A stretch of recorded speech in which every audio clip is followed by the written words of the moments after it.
Good man. How you doing, dude? Good, man. Thanks for having me on, dude. I've been looking Absolutely. forward to this. Yeah, I've been thanks looking. for No, you first. You first, No. Thanks for coming on, man. I appreciate it. dude. I've been looking forward to this all week, man. I saw some of your stuff too, and I have to say, man, one of the ones that hit me hard was the whole Vince McMahon thing. Dude, that's so rough right now. That's my childhood.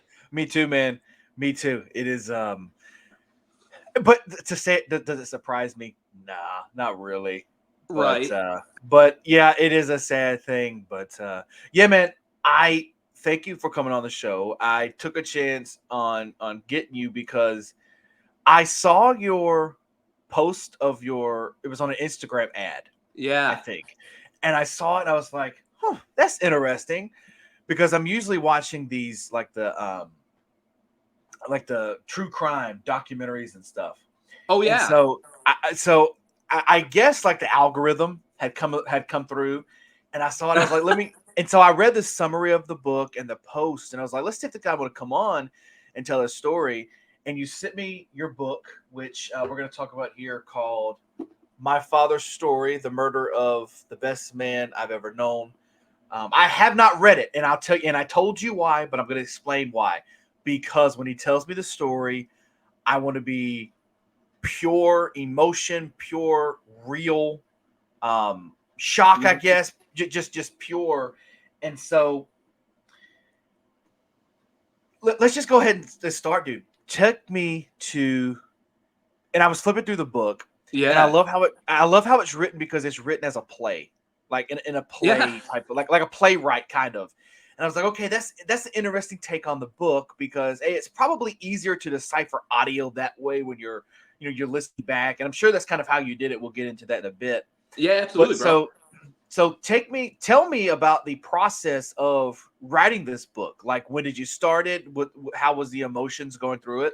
Oh man, that's a huge question in itself. We could probably have a whole podcast just on the whole process of this. But it was crazy. I've enjoyed books, but not like I wasn't a super big reader or anything like that. And am I allowed to swear on this before we get started? Because I'm about to use a swear word in the name of a book. Hell yes. Oh man, okay. So I was reading Mark Manson's Subtle Mhm. Art of Not Giving a Fuck, and I love the book. I thought it was super helpful. I thought it was super useful. And I was kind of mulling it over in my head and I was like, Mhm. man, I maybe I should do something because with everything that happened to my dad, uh, it happened during the Rona, and that kind of messed a lot of things up for a lot of people. Well, one of the things that really messed up was the court system. And Mm. so what had happened was there used to be like 50 seats in a courtroom gallery. There's only 12. So of course when everything happened and the trial started and the hearings and stuff, people wanted to come, but there's only 12 seats in the gallery, so you couldn't have everybody show up, right? Mhm. Mhm. And people were like, one of my dad's friends caught COVID the week of the trial and all this nonsense happened, right? So I was sitting there and I was like, maybe if I take the story and I put it into a book, that way, the rest of the family, the friends who weren't there, can digest it kind of at their own pace and kind of have their own way to get some closure, answer some of their questions. Maybe that would be good. Maybe it'd be good for me. And so I don't know if you believe in fate or what your religious views are, whatever it may be, but Mhm. I got up, I went to the bathroom, I was like, man, if I need to do this, you need to give me a sign. And I logged on Facebook, and there's a singer in a metal band named Cheney Crab from Mhm. Entheos. And Mhm. the top of my Facebook feed was a post from her that said, basically, life's short. You got to do the things you love. Take that trip. Write that book. And I was like, Got it. I guess that's my sign. That's my sign to get started on this. So I got started on it, just trying to figure out what I needed to do. And I don't know how to write a book. I'm from the criminal justice industry, the private security, emergency management, business continuity. I know about writing reports. I don't know about writing books.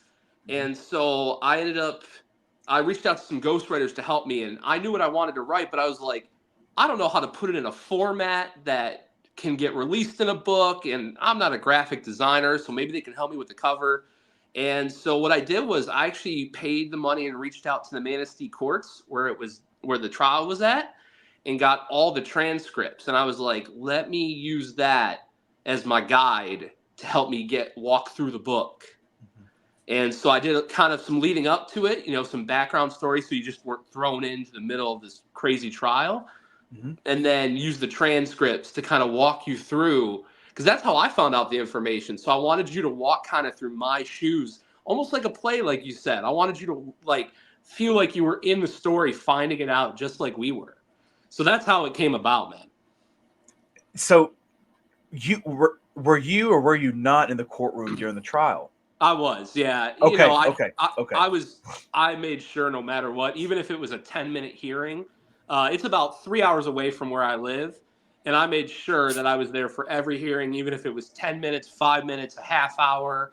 And then Yeah. the bulk of the book is based around basically this 2-day mental health hearing that ended up Mhm. coming out of it.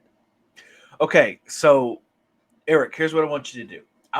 We're going to talk about the story of your father and the Yeah. murder and the trial and all that. But you put in here that you change people's names to keep their innocence, to keep it kind of anonymous. I Yeah, want to keep that here on the podcast. for sure. So just so there's no legal actions between both of us, Right, right. so, um, Well, go ahead. yeah, no, and I feel you, bro. I totally feel you on that. Yeah, yeah. It's all public record and it's all court documents that anyone could Okay. get. Like you Sure. could get them, Sure. Sure. anyone can get them. But it wasn't about airing out the story, right? It was Hmm. about trying to help me work through my own healing process and help Hmm. my family and friends. Hmm. So if I could give some of these people a little bit of anonymity, and if they Hmm. choose to say that they were part of that, cool. And if that's something they just need to Right. forget, then Yes. they have that choice too.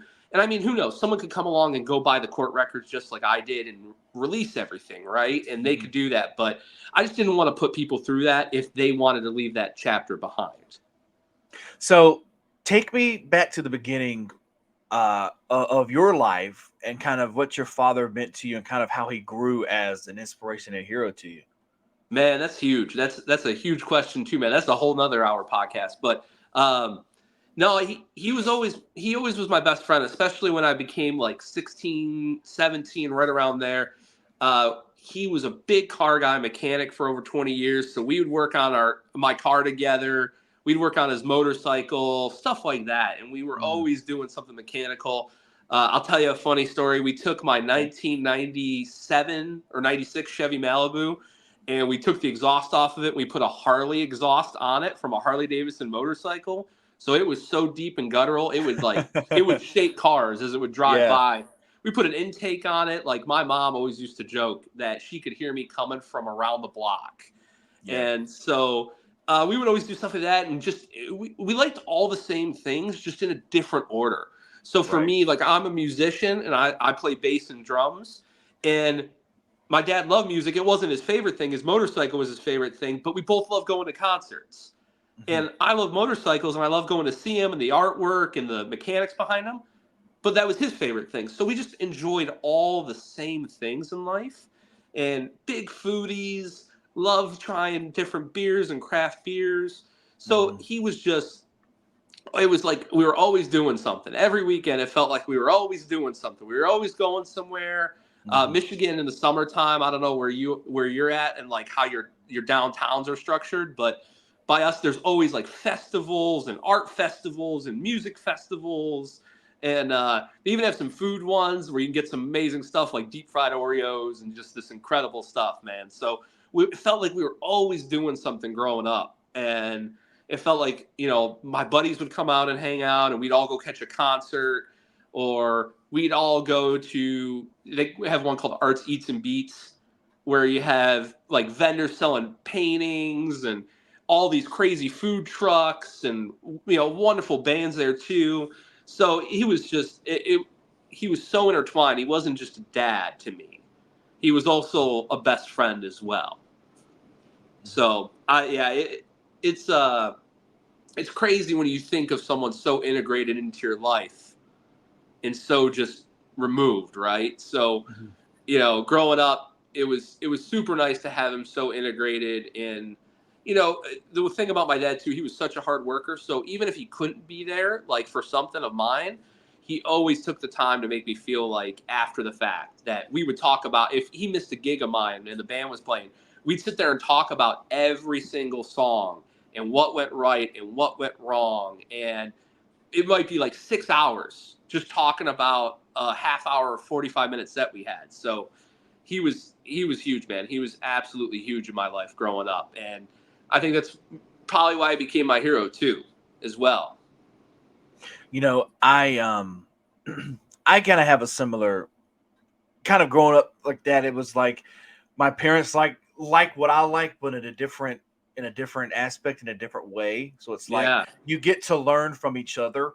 Like my thing is music. I am in love with music. That was my first love, right beside wrestling. It was my first ever love that I was just so ingrained in.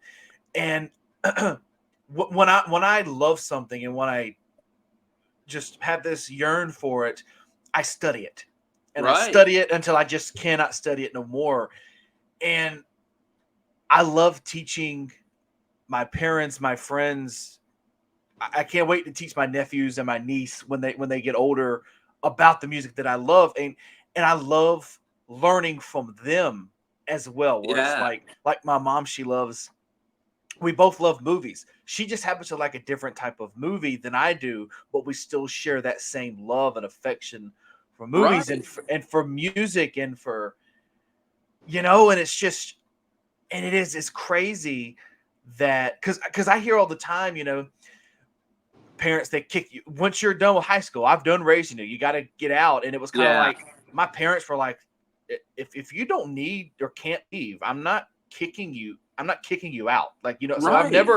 I've never understood that. Like I have a friend, and he's Asian, and they kind of have a harder lifestyle than most, and as soon as he turned 18, they're like, hey, you're out, you can't come back. And it's like it, and like we had disagreements because I'm like, look, if I need or if I ever end up having kids and they need to stay with me till they're 40, okay, like Right. that's your flesh and blood.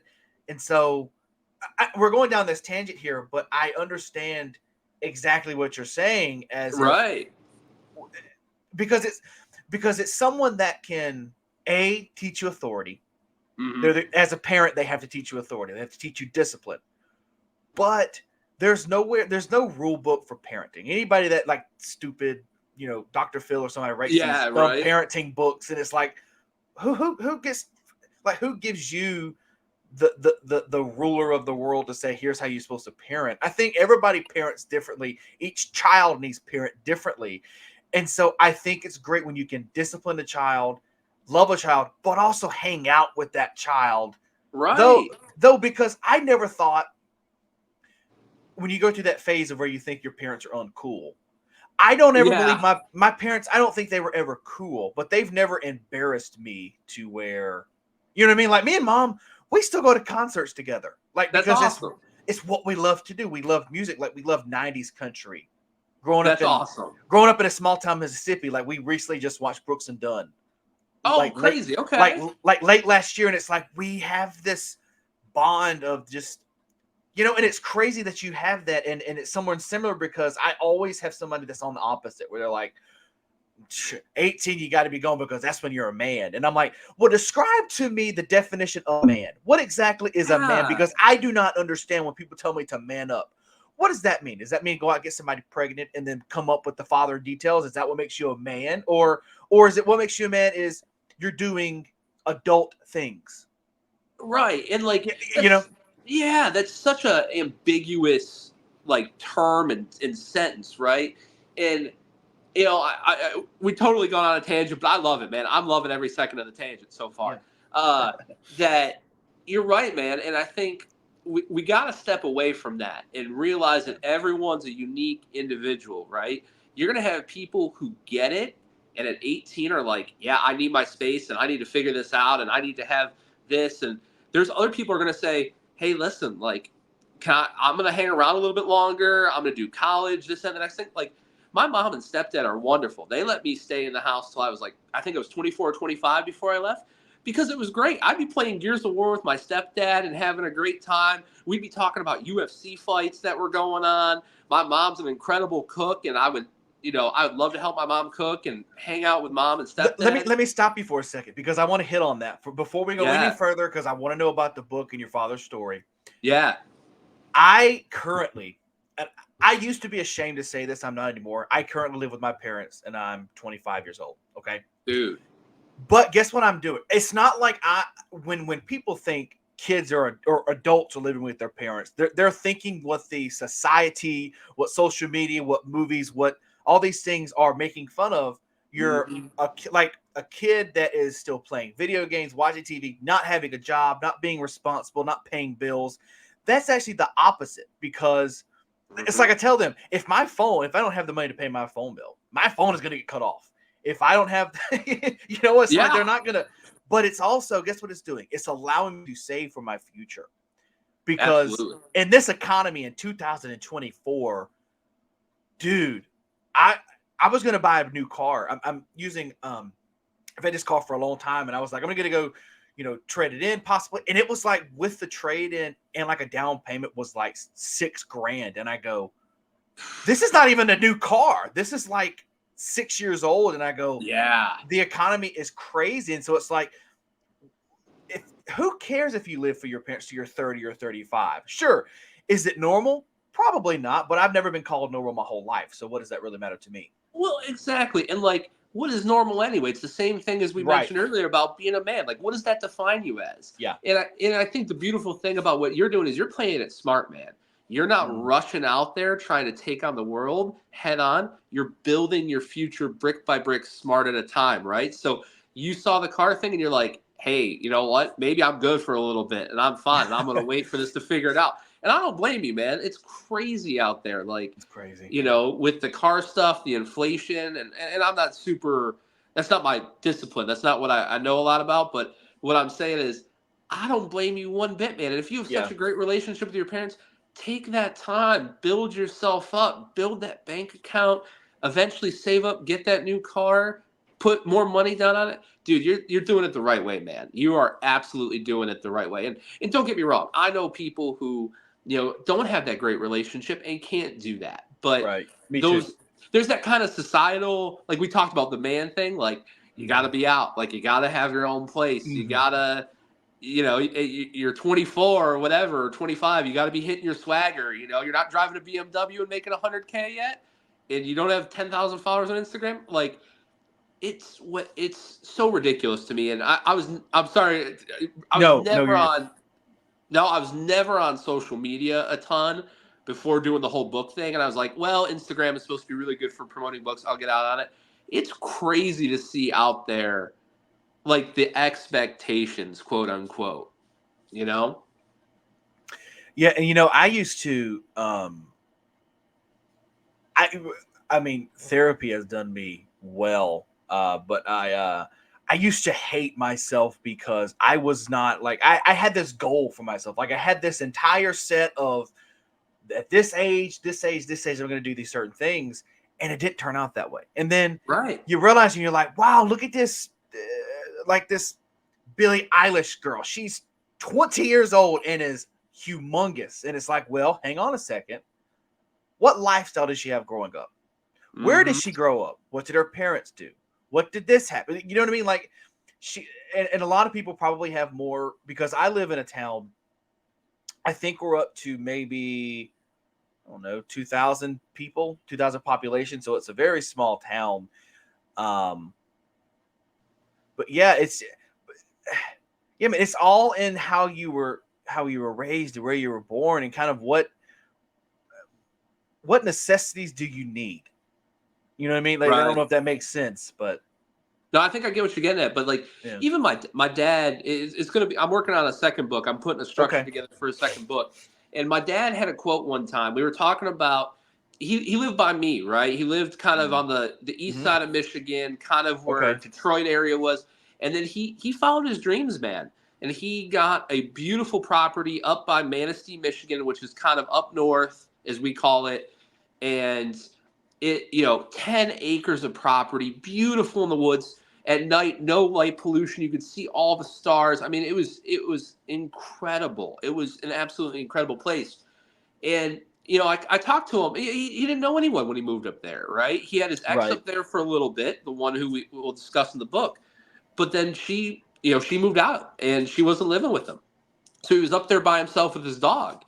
And he said something to me that I'll never forget. And he said, even when you follow your dreams, there's still consequences. And every dream Right. has a consequence, right? So he knew when he moved up there that he had to be better at staying in touch. And he wasn't bad at it before. I talked to him every other day.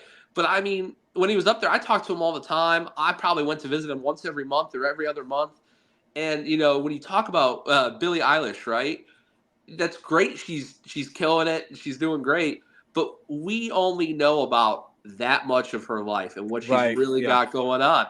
And for me, right, I studied criminal justice. I couldn't go into the federal system because they make you sign a sheet saying you'll move at any given moment to anywhere we tell you to. And that's just something I wasn't willing to give up. And maybe maybe in her situation that she's missing those birthdays, she's missing those holidays, she Yeah. is doing all those things, and we don't know what it's like behind the scenes, man. And that's one of the things I wish, like, some of the bigger folks in society right now, the influencers, I wish they would discuss some of that too, right? And Yeah. just be honest about it, because like I said, we only see about that much of it. Yeah. Before we move on, I'd like to let you know, Eric, and the audience that are watching the actual video when it goes up, I'm not eating any food. I have a sore throat, so I'm like chewing on peppermints. So if you see me stick anything in my mouth, it's a peppermint. So just to let you know that way. So you're like, this guy's eating, doing anything. No, I got a sore throat, and I have to talk for a living. So there's Well, that. that's the thing. Just please don't choke on me, brother, because I can't help you. Ah, Yeah, dude. don't. One time, I remember I almost died one time alone in my. I was sick with a cold at one point. Like when you're sick with a cold, like you can't catch your breath because when you breathe in, you cough really bad. Yeah. I had a cough drop and I just stuck it in my mouth and I went to cough like, and it went down the like just the and it got stuck. And Oh I had to no. give myself the Heimlich on a kitchen chair, How dude. It was how long it's how this long did it was take of doing that to get that to work, man? That sounds awful. about 30 seconds. It seemed like forever, but it was like because my only fear was I couldn't get it up, and my family would walk home and just find me dead on the floor. That's crazy, bro. It was nuts. Dude. And like I couldn't even imagine like that 30 seconds, like you said, must have felt like eternity Oh, trying it to. felt like forever, dude. It felt Oh, like forever. dude, that's crazy, man. First of all, I'm glad you figured that out and you're here so we can do this podcast, man. And and second of all, good thinking on your feet of grabbing the Yeah. chair and using it that way. So we saw your dad, Bill Johnson. Yeah. We've heard his story of how great of a guy he was. We know the time is coming. Let's talk about the day you got the call Yeah. that your father was murdered. Yeah. That's the description on the back of the book. I'm not giving anything away, guys. So you got the call. Your father was murdered. Take me to that day. The hours leading up to that phone call. Yeah, so I'll give a little insight to the book. I'm Yeah, not going to give away the whole thing, but I'll give you sure. some, right? So that day it started as any normal day. I was at work doing the deal, and I remember I had like an hour long training right before lunch, and I was like, I'm gonna make it through this hour long training, and I'm so excited. I'm getting lunch. I can't wait. I got done with the training, and I looked at my cell phone, and I actually had a message from my dad's boss at the time, who ended up being one of his best friends up where he lived in Manistee. His name's Brad, great dude, and he's like, "Yo, call me. Here's my cell phone number." Mhm. And so I was like, "Okay." So I called him. I just figured my dad was like he was 6'4", 240, just a Mm. big dude, and he would frequently do stuff and I'd be like, Dad, you're going to hurt yourself. Dad, you're going to hurt yourself. And I was like, great. He probably did too much at work and hurt himself. He had a little bit of a shoulder issue not long before. So I was like, great. He's probably on the way to the hospital. Brad's probably calling me. And so Brad, I called him and he's like, "Hey, Eric, have you talked to anybody yet?" And I was like, "No, what do you mean?" And he said, "You haven't talked to the Michigan State Police yet." And I said, "No." And he's like, "I'm so sorry to be the one to tell you this, but uh, your dad's ex-girlfriend killed him." And just for awareness for everyone, I'm probably not going to bring up her name. I don't want to give her that clout or that kind of. It's in the Mhm. book. You Mhm. can find her name in the book. But yeah, so he literally was the one who told me, and he was just like, "I'm so sorry that I'm the one who's telling you this." And so he kind of went on to say, my dad didn't show up for work that morning, and my dad was always 15 minutes early, always on time, never missed a day, no matter what. And he was like, that there's something wrong here. And there was kind of some details leading up to it in the book you can hear that Brad talks about. But he was like, there's definitely something wrong. So he called the police and they said, I need a welfare check at my dad's address. And they said, "I'm so sorry, man, but there's already an active crime scene there." And so Brad hung up the phone and drove out there. And as soon as he got there, the Michigan State Police stopped him from getting on the property and basically interviewed him right there on the spot. And the moment he got done with the interview is when he sent me the message on Facebook. And so that's how I found out, man. So we're not going to say his. We're just going to use Jane Doe. We'll I use like Jane Jane Doe Doe. for the girlfriend. It makes the story more clearer. Yeah. When, how did they come up? Like, when did that come about that Jane Doe was the one that murdered your dad? Yeah, so it lays it out in the trial section of the book because I didn't even Okay. because they couldn't even tell me because it was technically an open investigation and an open case until we got to Uh-huh. trial. But she, I'll cliff note part of it. Sure. She went to another town after she ended up killing my dad. She also killed my dad's dog and her own dog in my dad's house and was basically naked, covered in blood, and rear-ended somebody. And they got out and they were pissed. And then they walked up to the car and they found her naked, covered in blood in the car. And they called 911. And it's when the paramedics and the police got there and started talking to her. That's when they figured out, kind of started piecing it together, what had happened. So, did she have any signs beforehand of like mental illness? You know, when I was with her, I didn't see anything that made me question anything. I mean, she was with my Uh-huh. dad for several years, so I spent time alone with her even. And she, she would. And I don't mean to throw any shade on it. This is the only thing that I can think of. Like she was big into the whole WebMD thing and searching for her own solutions to things. And there's nothing wrong with that. Don't get me Hmm. wrong. Hmm. I would say sometimes she took that to a little extreme. I'm down with finding your own solutions to things. That was the only thing I could really point to. But after they broke up, because it had been several years after they'd broken up, and my dad was just the nicest, most generous guy around. So when she would want to get out and go for a hike, she would come to my dad's property and hike around. And if she was around, my dad would cook her dinner. And her truck engine went out, so my dad gave her a loan to get a brand new truck engine. So it wasn't like it was a nasty breakup and they just didn't talk for a couple years and then she just showed up and did this.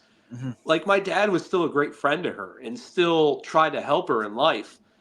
Um, but there was no real crazy signs. I remember my dad telling me December before the year before that she was real stressed out with the economy going on and everything going on with the Rona and with the presidential election at the time.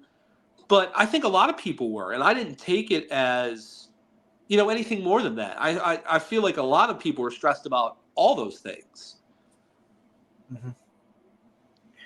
And so, when you're how, and I've never had like anyone on that's had this type of story. So Yeah. forgive me for these questions. But like, so when you're notified, how long is it before like any you can plan any type of services? Like how long, if since it's like an ongoing crime scene, Yeah. how long does the FBI, the police, the whoever have your father before they can release him? Because I'm sure they're having to do all these different tests and whatever else.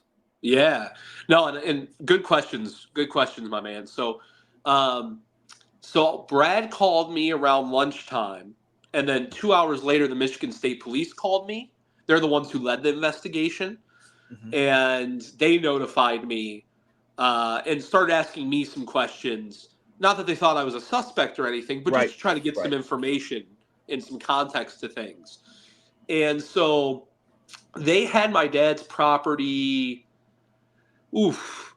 I think it was coordinated off for like 5 or 6 days because there Okay. was so much damage in the house.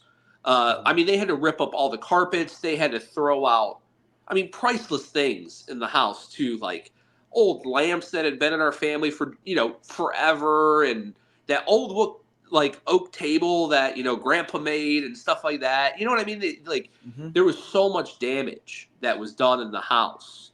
And because she didn't only kill my dad, she killed the dogs, and the dogs. When you say damage, do you mean as if she tore stuff up, or Oh yeah, like, okay, so okay. yeah. So she tore stuff up. She threw stuff everywhere. She discharged one of my dad's guns in the house, and it went through a couple of like the walls.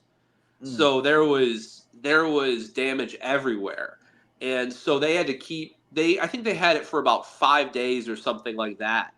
And so I went up on the after they released it, and I mean they had to, like, the crime scene folks had to pull out all the carpeting. There was almost They shoved all the furniture into one room where just nothing had really been touched or she didn't really go into. And then, gosh, I'm trying to think. It must have been a week or so because the medical examiner had to do his autopsy on my dad's body. And because there was so much damage to my dad and what she did to him, it took him a while to do it.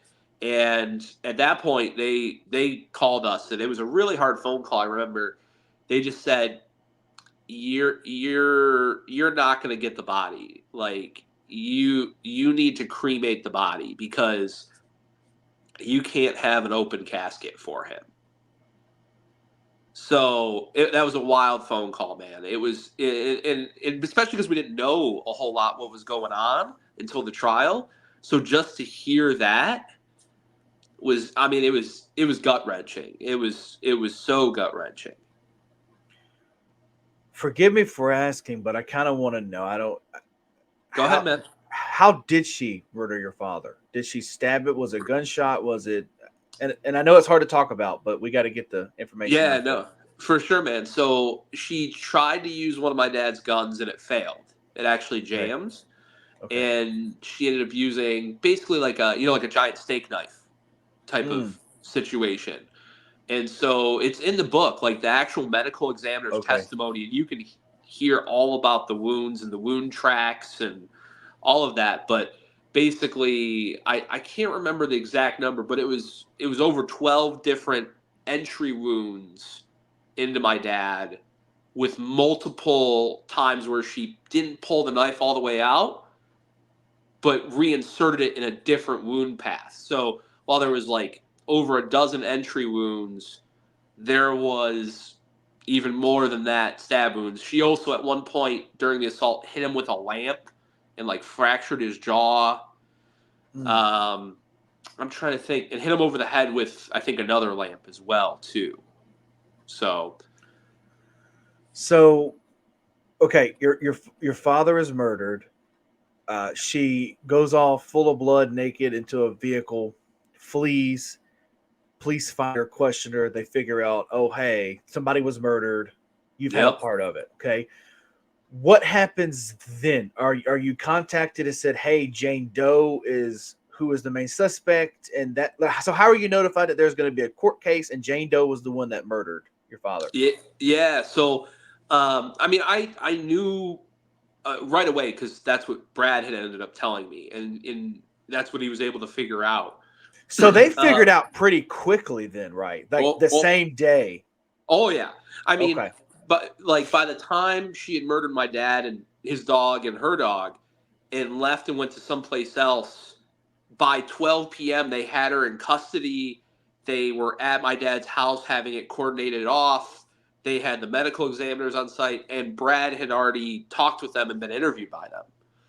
So, I mean, they had everything really, really quick. With Michigan State Police, when they called me, they knew I already kind of knew some stuff and that I'd already heard. I straight up told them, I said, hey, listen, I already know why you guys are calling me. I've already heard. And so they asked me some questions, but the way they did it, the prosecutor was wonderful in the case, and the lead detective for Michigan State Police. So they have a couple detectives that work each case, but they have one guy who leads it.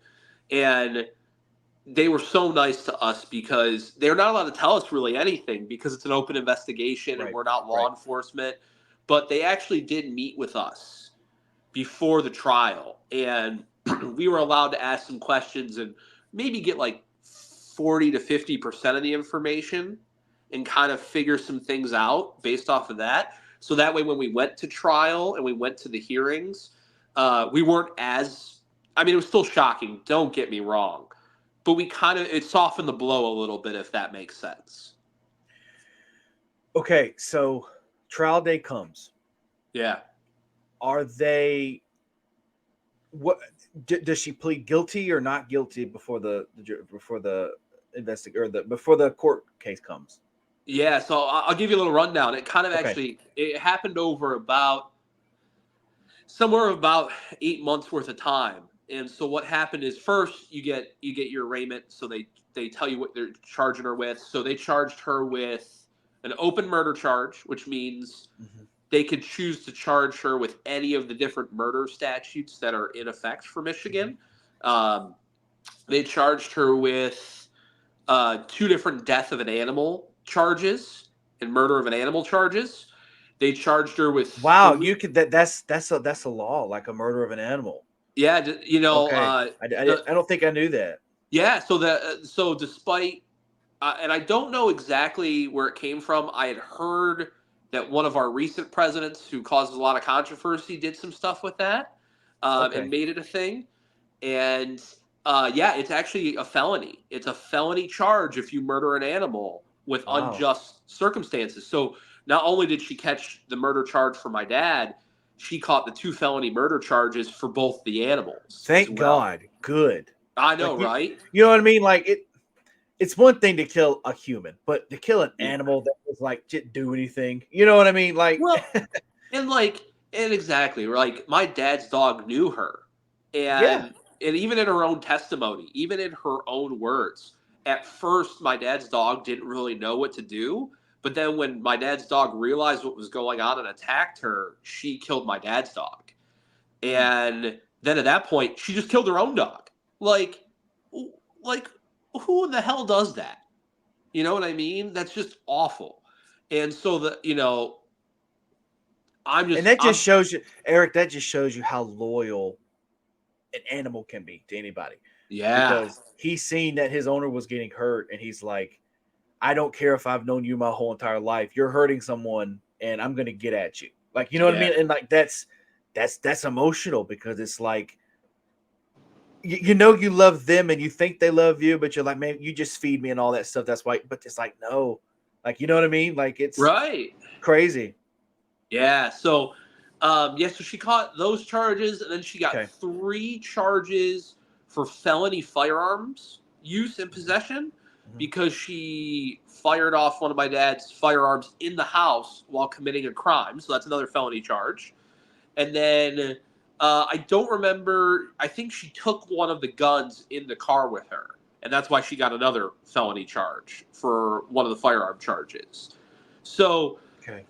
yeah, so it was crazy. So initially, the prosecutor reads out the charges, and she pled not guilty by reasons of insanity, which is a legal plea all over the United Right. States. Yes. And Even though some so people aren't crazy, they still pleaded to get out of jail. they still plead it, I'm my so man. that's just how they do it. That's how the criminal justice system works, and it is a screwed up way of working. It's just Yeah, and I just, I think for me, I studied criminal justice in school and homeland security and all this stuff.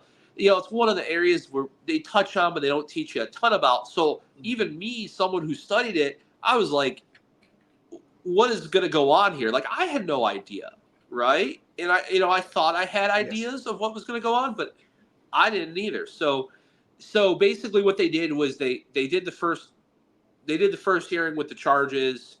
They did basically two more hearings after that, and they had two different psychologists come and interview her and write up a report about what they thought about for her. So they did that with, I believe, the second hearing, and then the third hearing was to establish something called an evidentiary hearing, which is it's basically a mini trial. And what it was there to do was it was there to go through all the evidence and for the judge to decide if she was actually insane or not. So that's how it played itself out. And it was about 8 months from the first date we were all in court to when we actually had the 2.5 day hearing for the evidentiary hearing. And so, end of trial comes at the end of 2.5 days. Yeah. What is the ruling? Yeah, man, it's crazy. So I remember getting through all of it, and I'd kind of prepared myself that she was going to be found not guilty by reasons of insanity. Uh, but the judge did a great job. The judge did a wonderful statement saying that we were all in his thoughts and prayers, and he was so sad that we had to sit through this the last several days, and basically had to read through and said, I'm stuck. I can't do anything about this. We have to find her not guilty by reasons of insanity. And it was a blow, man. You always have that 1% of hope of just like maybe he'll throw the book down and say, "Yeah, you know what? You may be crazy, but you're going to a federal prison." And that didn't happen. S- So So she she got. just so because I know some people when they're found not guilty with because of insanity, they still have to serve time in like a psychiatric ward. Is that what kind of happened with her? Yep. So that's Okay, exactly what okay, that's exactly okay, what's happened with her. So good. Michigan Okay, because Michigan I has. was gonna throw this computer over if she Oh, just got off free. I was gonna throw it over I there. know, right? I know, bro. So yeah, she served time. Michigan has several basically secured, almost like a prison, Mhm. psychiatric facilities, and so she served time in this one called the Forensic Center for the Criminally Insane, and that's where they really try to figure out your treatment and what you need and how do we work with you. And it's kind of where the most violent offenders in Michigan go to Mhm. start that process. And then Mhm. over time, they send you to other facilities for more long term kind of stays, if you will. So right now, she is at one of those other two facilities of the forensic center. Kind of figured out what she needs. She got put into this other more long term facility, and we'll see where it goes. Unfortunately, we had our most recent court date. When you get sentenced that way, you actually have a court date every single year Mm. to check in on your progress and how you're doing. So every single year for the rest of her life, there will be a court date every single year, and it's actually right around my birthday. So So is that court date to determine how longer she has to stay in that ward? Like, what are those court dates for? I'm not familiar. yeah, so those court dates they're kind of they're used as check-ins, really. So Okay. if for in her case, and I've been, you never know anything 100%, but I've been rest assured by a lot of people that she's never getting out for what she did. They're Mhm. only just going to move her to different facilities over time as she becomes more docile with medication and treatment. But basically, what the check-ins are for is to see how her progress is with the treatment, to talk about if there is a chance of downgrading her or moving her to a different facility that might be better for her treatment. And then in other cases, not as extreme as this with her, it could be to even release somebody over time. But Mhm. like I said, I've been assured by law enforcement there's no way she's getting released over time. Have you had any? like communication with her? Like, have you just wanted to go and just, I don't want to say talk to her like old times, but kind of just go and see, have you ever had any type of conversation with her during the trial, after the murder? Yeah, so I talk about it in the book. I Okay. think it was maybe been the second hearing that we were at. She was in the full, like, hand shackles, feet shackles, had a belt shackle as well, and she was about 6 feet from me in the courtroom. And I had my mom on one side of me, and I had one of my good friends on the other side of me, and you could tell she had been on some sort of medication to dull some things, and she turned and looked at us and caught eyes with me, and it probably lasted maybe 10 seconds. But like you with that chair, my friend, and your peppermint that you were struggling with, it felt like it lasted forever. And I remember I couldn't even feel like my mom and my friend on either side of me, and it just felt like black all around, and she was just there and I was there. And I hope she could feel from whatever I was sending to her. I think the trendy word is vibes. Whatever vibes I was sending to her, I hope she could feel everything I'd want to say. But she looked at me for about 10 seconds or so, turned away, and the whole rest of, like, the court dates that we had with her, no interaction, didn't look back at us or any of our other family who were there, and just kept her head down most of the time. So years pass, and you've got this book out, and you said you wrote it for your family, your friends, and just people like me that that are interested, that doesn't know the story of your father. And what were their feedbacks when they read it, and they read his story? I'm sure you go into a little bit of his life beforehand and Yeah. afterwards. So what was their reactions to the book? Yeah, it's been crazy, man. It's such a crazy experience to do something like this, because, like I said, there were so many people that wanted to come, and then who couldn't come because of the restrictions, but Mm-hmm. also wanted to ask me and some of my other family questions, but felt like they couldn't. They didn't want to bring it up and upset me, or bring it up and ask, well, some crazy detail, because there were rumors going around Michigan about what was going on. And so it has been the most rewarding thing to get messages. Like, I got a message, my dad's birthday was a couple days ago. And I got a message from one of his cousins who said, I can't thank you enough for writing this book. Thank you for being so brave in doing it. It answered some of my questions I'd always wanted to ask, but I never wanted to put you through it again. And just to get those from the family and, like, friends, it it, it means more than anything. I mean, and for anyone else, like for you, and I've had other random people reach out to me saying, you writing this down has inspired me to try to write something myself, and I think that would help me in what I'm going through. And obviously very different situations, but it's been so cool to connect with all these other people and give them, whether it's you had an awful day at work and you need to decompress and get away for 30 minutes, and you read the book and that does it for you, or like one of my other friends who had a horrific death in her family. I didn't know her before this. She just reached out to me on Instagram and said, hey, I saw your book. Can we please talk about it? I think I might want to do something like this, and it might help me too. So it's been so cool. It's been such a cool experience to connect with people about it. And my dad was so giving, like I mentioned, to kind of give back. So it's been great, man. Were there so this book was obviously self-published, I think. um so there were really no restrictions of what you could and couldn't put in there because you're doing it yourself. Yeah. Were there anything that maybe you don't have to say what exactly, but were there things that you kind of kept out of the book because maybe it was too gruesome for people, or maybe you just didn't want them to know?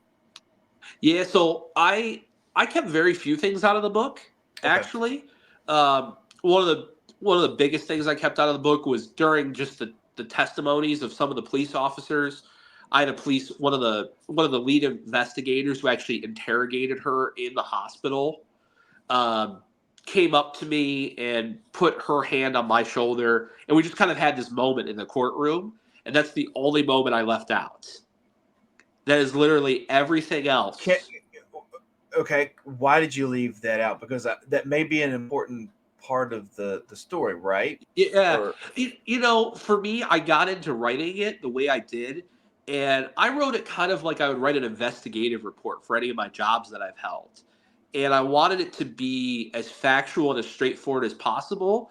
And by the time I got to her testimony, I had already had 15 chapters of just straightforward testimony and the way it was. And so I just said, you know what? That might be a great little anecdote to add on a podcast or to talk about later. But it wasn't kind of one of these factual moments that happened throughout the day. And so there's a part of me that does regret putting it in there because that moment really did mean a lot to me. It showed that these law enforcement professionals of 20 years were just as affected by this as I was. But at the same time, I wanted to leave it kind of factual and straight to the story. And I didn't want to change that up. So there is part of me that does regret not putting it in there for sure. what's if you could pick one word to describe yourself, what would you choose? What would that word be? That's awful, man. Just one word? Are you kidding me? Just one word. Just one Oh, word. I would say determined. I would say uh, I've Okay. always I've always tried to make the most out of my life and the most out of my professional career, my personal life, and for me, this situation was just a one of put your head down. And we have a phrase in our industry: embrace the suck, Hmm. and just embracing the suck and being determined and pushing through all of it, and knowing on the other end that it's never going to be the same for me. Right? I'm always going to have to live with this. Every March 17th, I'm going to have to live with this. And when I cook a steak, I have to live with remembering how great my dad's steaks were and how much I miss him. But I am more than anything now determined to just live a life that my dad would be proud of and that Hmm. my dad would want for me, and to be as good of a man as he was. One word to describe your father. Wow. Um, that's tough because I think so many great words of my father. And I just. I'm gonna say dream, and that's kind of an odd one to pick. But one of the things I loved about my father, I briefly mentioned earlier, was like he lived his dream and he did what he wanted to do with his life, and he was able to have a great, rewarding career and loved what he did as a mechanic. He was able to live out his dream and have a big plot of land in Upper Michigan and enjoy life the way he wanted to, and he was super determined and he was super focused and really detail oriented. And I could say all those kind of, I don't want to say those generic things like I picked determined, but I'm gonna go with dream. That's the word I think of when I think of So my your, dad. so your father was a dreamer, and he followed the dream. He did, Yeah. and he wasn't Billie Eilish with millions of dollars in the bank, but he was so happy. He had a Yeah. 1996 Tahoe and just loved what he did and loved living up in the woods and loved working on cars and giving back to people through that medium. And he lived the dream, man. You can't ask for much more out of life than that. Eric, I thank you, man. We've been doing this for an hour. Go longer because I have way more questions. Um, but guys, you can go get Eric's book called "My Father's Story: The Murder of the Best Man I've Ever Known." You can get it on Amazon, anywhere books are sold. And I mean, it's a thick boy. It's 400 pages, but you're gonna I get. like it. I can tell you by flipping through it, you're gonna get all your money's worth.